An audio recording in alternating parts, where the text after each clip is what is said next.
네, 안녕하십니까. 오늘은 7월 8일 월요일 연중제 14주간 월요일입니다. 매주 월요일은 그 주간의 독서와 복음을 같이 묵상하는 성경 공부하는 날입니다. 네, 그래서 오늘은 호세아서, 이사야서도 있지만 이사야서는 다음 주에 하고, 오늘은 호세아서 주해 그리고 본문 보겠습니다. 주로 호세아서 주해를 보겠습니다. 네.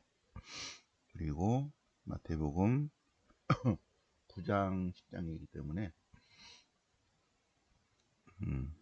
8, 9 그리고 10장 파견설교 이렇게 보도록 하겠습니다. 네. 자, 그러면 호세아서 주해를 보겠습니다. 호세아서 주해. 네. 호세아서 주해를 보면 호세아서도 작가 예언자, 저술 예언자다. 네. 근데 작가 예언자, 저술 예언자는 제일 최초의 작가 예언자는 아모스다. 아모스가 제일 먼저다. 자, 그러면 성경인데 표를 보시면, 네. 자, 호세아가 여기 있죠, 그죠? 호세아 750. 네.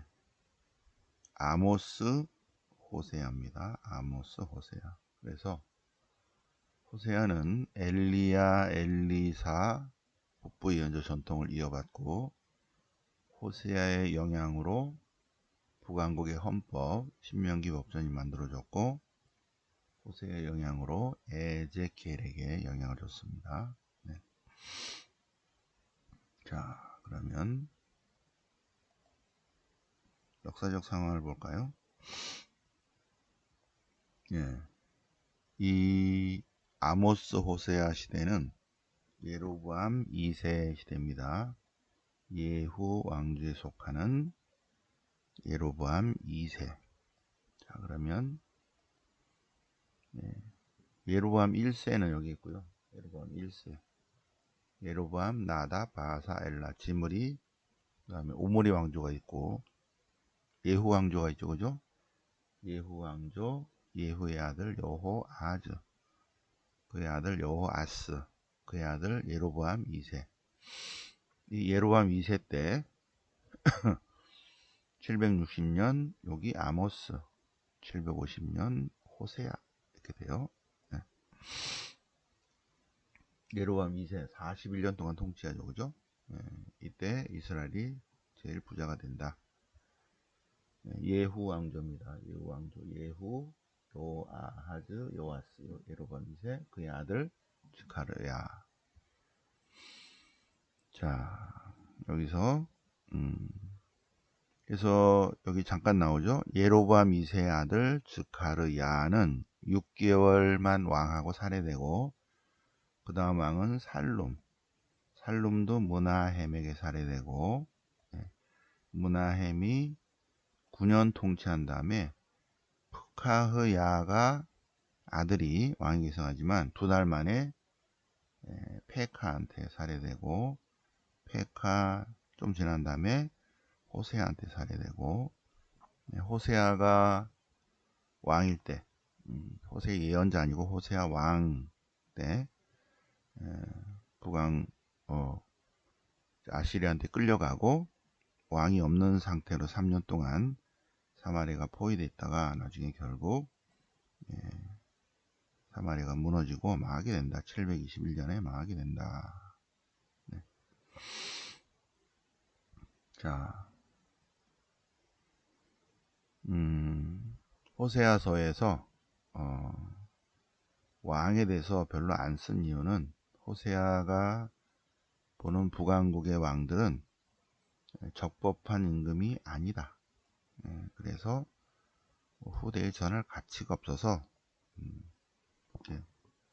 쓰지 않고 있고, 아시리아, 그 당시에 아시리아 왕은 티글랏 필에세르 3세, 그의 후계자 살만 에세르 5세 때 포위가 됐다가 사르곤 2세 때 북왕국이 멸망합니다. 아시리아. 그래서 호세아 시대에 평온하지만 그 평온은 아시리아라는 거대한 물결이 닥치기 직전의 평온이다. 이것입니다. 자, 호세아 예언자는 국내외 정세만이 아니라 종교적인, 도덕적, 종교적 타락, 여기에도 예언을 하고 있습니다. 사회 정의의 부재, 거기에 따른 지도층의 고발, 종교적 불충실에 대해서 하나님 말씀을 전하고 있습니다. 북왕국의 유혹 중에서 가장 큰 유혹은 우상숭배예요. 우상숭배, 가나안 신들의 유혹이다. 근데 가나안 신들은 비와 땅의 풍요로움을 가져다 준다 라고 이제 속인 거죠. 신전 사제들이 우리한테 제사를 지내면 가나안 신이 땅을 풍요롭게 합니다. 가나안 신은 풍요한 다산의 신입니다 라고 거짓 선전선동하는데, 그래서 이스라엘의 풍요로움은, 땅의 풍요를 주시는 분은 주님이시다 라는 것을 강조합니다. 호세아서의 특징이 뭐냐면, 호세아 예언자의 자신의 삶을 통해서 하느님을 드러내고 있다. 그래서 호세아의 혼인 생활이 독특하죠. 이거는 꾸며낸 얘기가 아니라 실제다. 호세아의 혼인은 허구가 아니고 실제며, 그리고 상징이다, 상징. 주님께서 고메르라는 여인에게 가서 결혼해라. 모기가 말인 여기. 이 고메르에 대한 호세아의 사랑은, 고메르에 대한 호세아의 사랑은 하나님 백성에 대한 주님의 사랑이다. 근데 호세아는 부정한 여인이랍니다. 부정한.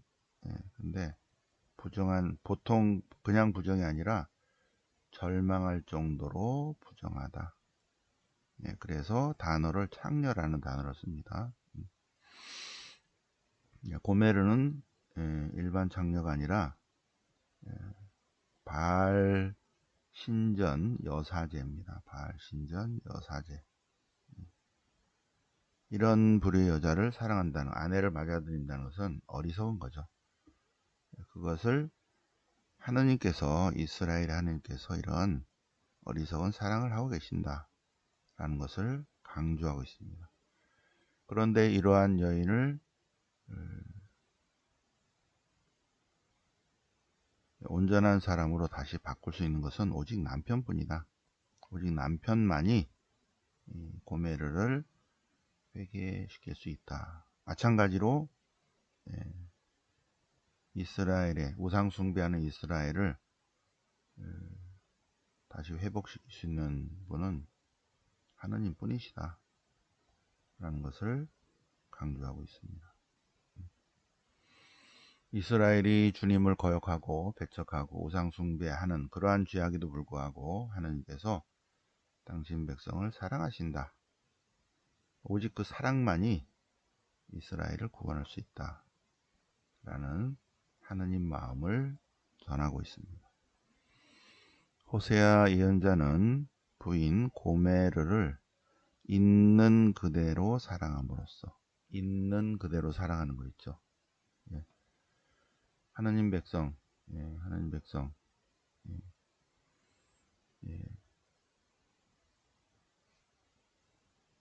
이스라엘이 우상 숭배해요. 근데 그럼에도 불구하고 당신 백성을 있는 그대로 사랑하십니다. 주님께서. 주님의 사랑은 고통으로 다듬어진 사려 깊은 사랑이고 어떠한 시련에도 주저앉지 않는 사랑이다. 예, 가나안 신을 바알이라고 하는데 바알이라는 용어는 주인이라는 뜻입니다. 주인. 근데 사실 주인은 아내가 남편을 가리키는 말이고 사실은 주님이죠. 주님.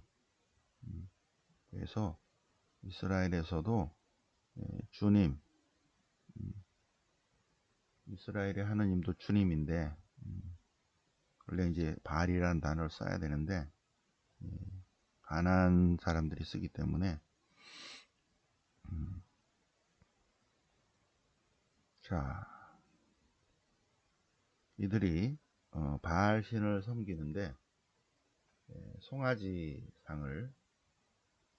상을 놓고 섬기는 거예요.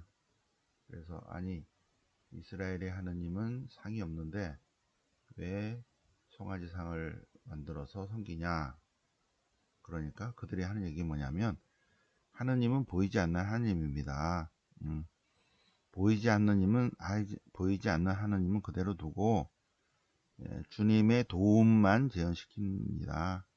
주님의 초월성은 그냥 존경합니다. 그냥 친근한 상징으로 하려고 해요. 그러니 그냥 저거는 그냥 하나의 상징이고 하느님은 초월적인 분이시니까는 상으로 나타내면 안 되죠. 근데 친근감의 의미로 이렇게 표현하는 거예요. 라고 한다는 거예요. 자, 그렇게 해서는 안 된다. 그 얘기입니다. 그래서 호세아 예언자는 이스라엘의 주님이야말로 진정한 주님이시고 풍요와 다산의 하느님이시다. 우리 하느님이 진짜 하느님이지 가나안의 신들은 가짜다. 가짜다. 그러면서 자꾸 산당에 가서 제사를 지낼 때 대부분의 그들의 생각은 그렇게 자꾸 제사를 지내면 하느님의 호의를 자동적으로 획득할 수 있다라고 생각하는데 아니다. 잘못됐다. 잘못됐다. 자, 호세아의 영향을 가장 크게 받은 사람은 예레미야입니다. 그리고 특히 새 계약입니다. 예레미야서 31장 31절 하느님께서 때가 되면 새 계약을 세우시리라. 그래서 그들의 마음 안에 심어주시리라. 그것의 원본이 호세아서다. 얘기입니다. 자, 하느님의 시작이 하느님이 사랑으로 인간을 창조하셨고 하느님께서 사랑으로 이스라엘을 선택하셨고 사랑으로 가나안 땅으로 이끄셨습니다. 시작이 사랑이었던 만큼 끝도 사랑일 수밖에 없다. 사랑은 모든 것을 이긴다. 자, 나머지는 쭉 보시고요. 자, 호세아의 혼인생활은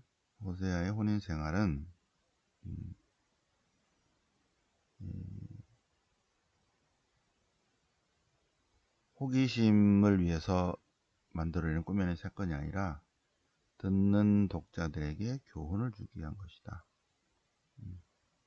그리고 호세아서는 결국은 호세아서를 보세요. 호세아서가 750년에 호세아 예언자가 예언했는데 721년에 망했어요. 그 망한 다음에 편집됐습니다. 최종 편집. 그래서 호세아서는 유다에서 최종 편집되었는데 북왕국이 멸망하는 것을 보면서 그것을 유다에 적용하면서 그러면서 호세아서가 편집됐습니다. 최종 편집됐어요. 호세아 예언서는 히브리말 성경 가운데서 가장 어려워요. 그리고 후대 편집자가 많이 손을 대가지고 이게 호세아 예언자의 신탁인지 아니면 후대 편집자가 추가한 건지 구분이 안 가서 매우 어렵다, 그런 얘기를 써놨습니다. 자, 호세아 예언, 호세아서에 가장 영향을 받은 것이 바로 예레미야다. 예레미야. 예레미야가 가장 큰 영향을 받았다. 특별히 31, 31 새 계약이다. 새 계약.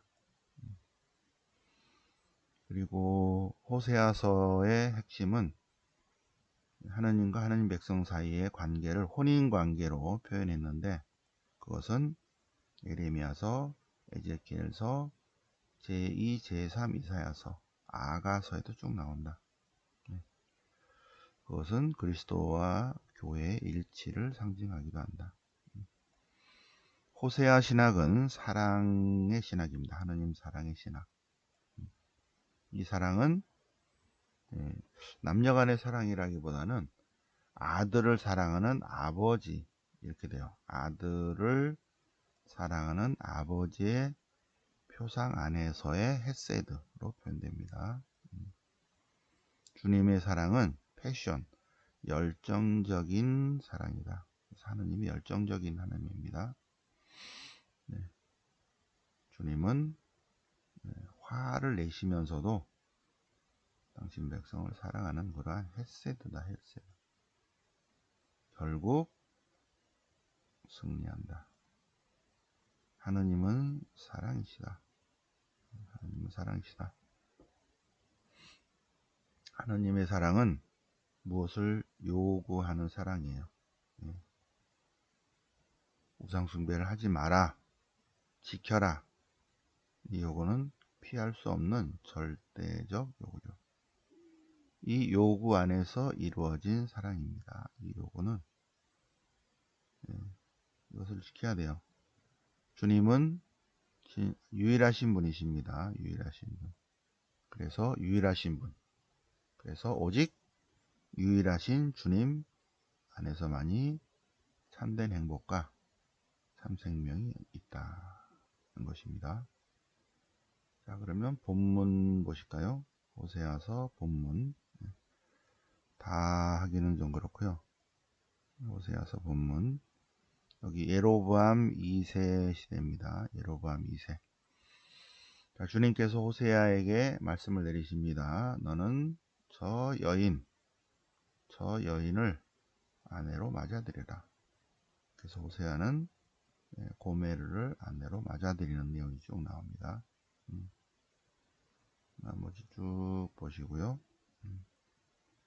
호세아가 집 나간 아내를 찾아옵니다. 주님께서 말씀하십니다. 너는 다시 가서 간음을 저지른 저 여자를 사랑해 주어라. 주님이 이스라엘을 사랑한 것처럼 해 주어라. 그래서 은 15셰켈 보리 그래가지고 사드렸다. 그러면서 당신은 다시 가서 신전 여사제를 하면 안 됩니다. 다른 남자와 관계 나도 그렇게 하겠소. 내 옆에서 정화되어야 합니다. 하고 아내를 다시 맞아들이는, 쉽지 않은 내용이죠. 주님 왜 그러십니까? 내 마음이 그 마음이야. 내 마음이 그 마음이야. 자, 이스라엘의 잘못은 사제들 그리고 지도자들, 공정과 정의를 세워야 할 지도자들이 백성을 멸망으로 이끈다. 공동체 지도자는 굉장히 중요하죠. 그죠? 가정공동체, 지역공동체, 소공동체, 국가공동체, 지방공동체, 굉장히 지도자들이 중요하죠. 백성을 멸망으로도 이끌 수 있습니다. 자, 이스라엘의 북이스라엘의 죄는 우상 숭배입니다. 호세아서 8장 9장. 우상을 섬기다 망한다. 송아지 신상은 하나님이 아니다. 송아지 신상은 하나님이 아니다. 송아지를 섬기니 그들이 바람을 심었으니 회오리를 거두리라. 알맹이가 없다. 우상숭배를 하지 마라.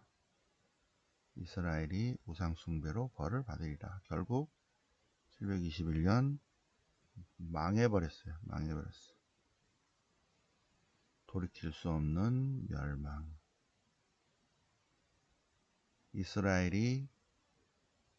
이스라엘을 이집트에서 불러냈는데, 그런데 부를수록 이스라엘은 주님에게서 멀어져 갔습니다. 그럼에도 불구하고 걸음마를 가르쳐주고 팔로 안아주고 사랑의 줄로 끌어당겼지만, 그러나 그들은 하느님을 거역하고 배척하고 거부했다.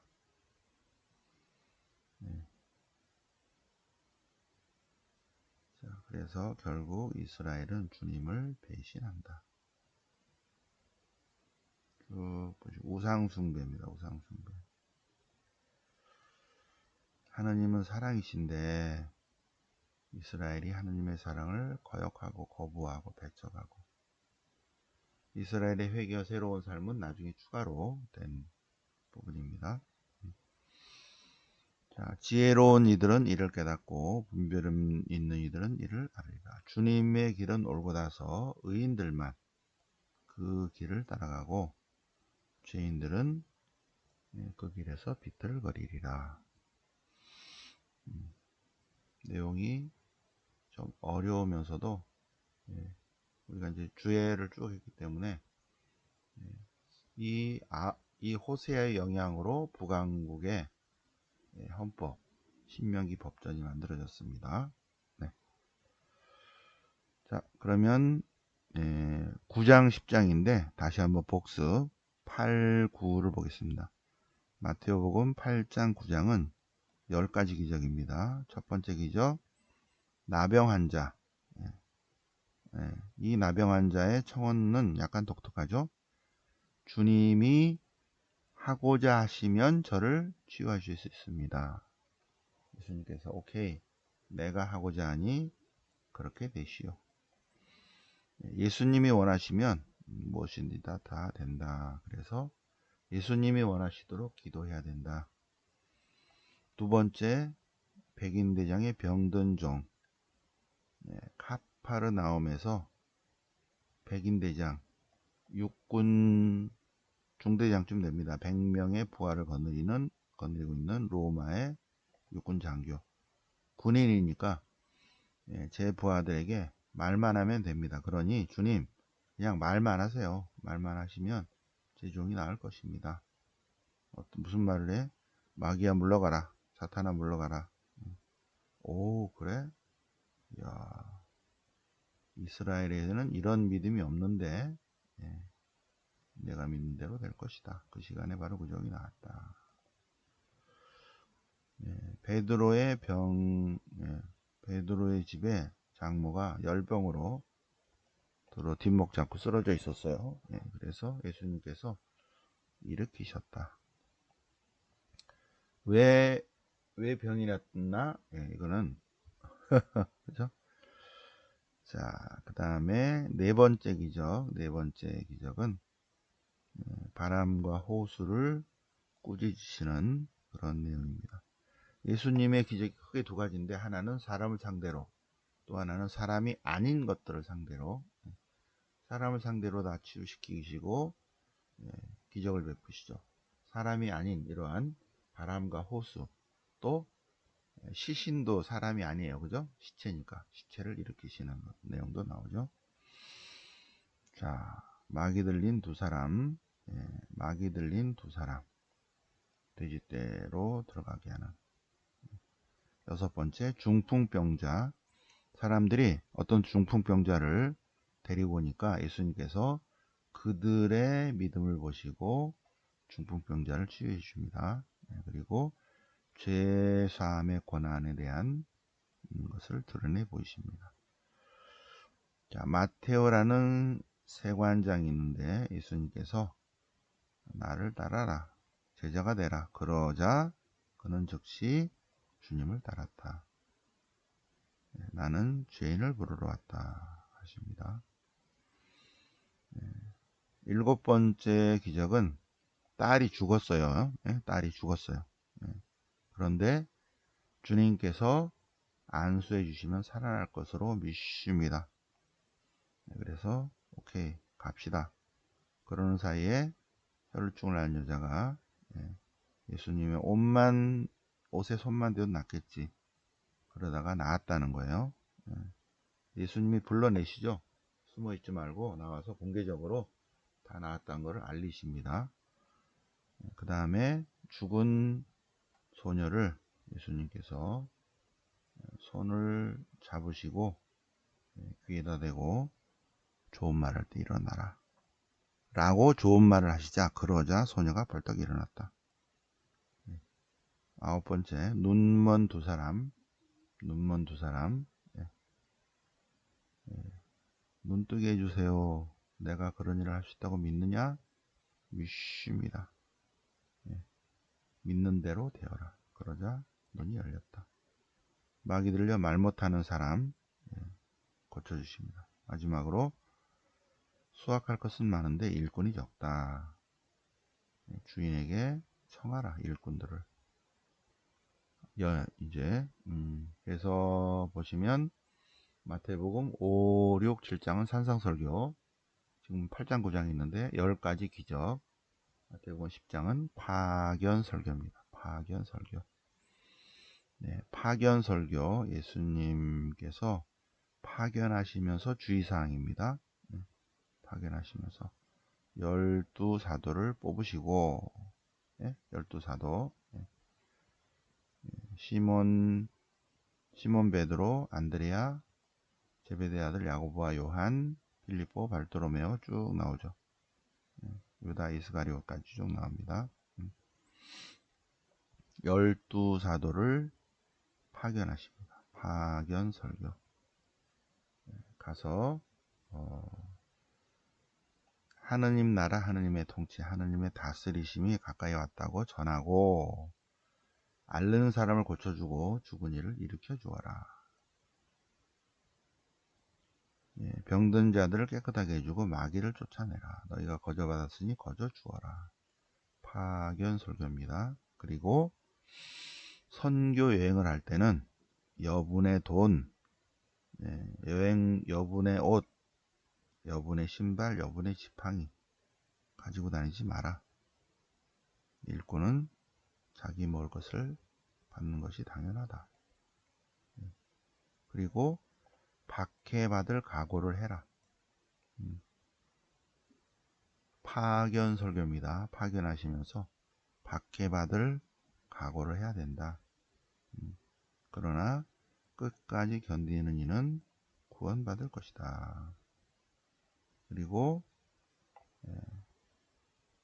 두려워하지 마라. 주님 이외의 것들로 두려워하지 마라. 주님만 두려워하라. 그리고 뒷부분은 또 다음 주에 쭉 하도록 하겠습니다.